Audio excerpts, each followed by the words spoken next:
Napahanga at napabilib ang coach ng Australia kay Kevin Kiambao at sinabing si KQ nga daw ang Klay Thompson ng Pilipinas. Mukhang nagsisisi na ang mga NBA teams na hindi nila kinuha si KQ.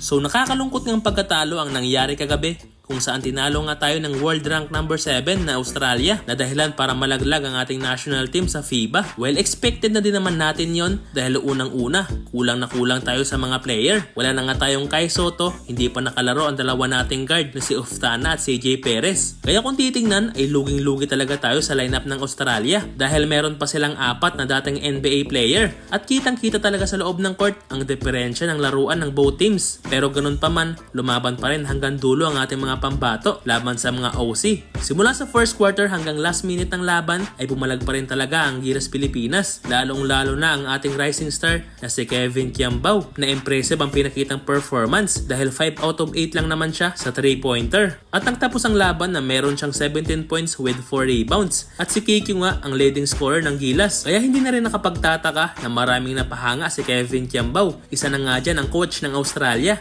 na sinabing meron nga daw tayong future superstar sa ating national team. At yun daw ang naka number 28 jersey na walang iba kundi si Kevin Kiambao. At sinabi pa niya na isa nga daw pambihirang player si KQ at isang sharp shooter. Pati ang mga Australian commentator ay napahanga sa mga binitawang tres ni Kevin Kiambao at nabansagan pa nga si KQ na King Bao instead of Kevin Kiambao. Talagang napakalaki talaga ng naging improvements ni KQ simula nang mapunta siya sa Amerika para mag-training. At kitang-kita naman yan sa kanyang performance sa Gilas. At yes, totoo ang sinabi ng coach ng Australia na si KQ na nga ang susunod na magiging superstar ng ating national team. Dahil ayon sa mga laruan ni KQ ay siya na talaga ang susunod na magiging mukha ng Gilas Pilipinas. Samantala, bumuhos rin ang suporta at pasasalamat ng mga Gilas fans sa ating mga pambato. Ganon din naman si Kevin Kiambao na nagpasalamat sa kanyang mga taga-suporta. At meron din mga question ang FIBA dahil bakit daw sinama sa FIBA Asia Cup ang Australia kahit hindi naman sila sakop ng Asia. At mukhang tama nga ang sinabi ng isang vlogger na dapat pinasok na lang daw si Castro para rambulan na lang daw dahil buti pa doon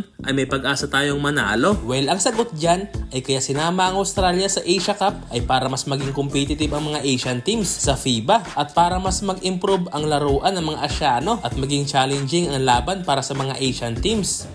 Animal ba kasi ang naglipat ng Australia sa FIBA Asia Cup? Ha? Sino ba? Kaya nga FIBA Asia Cup eh. Asia? Sa Asia ba yung mga animal na Australia na yan? Ha?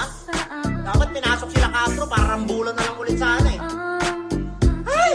Even! At maisingit ko lang mga boss no, maaari bang pakipindot naman ng like at mag-subscribe ka na sa ating channel?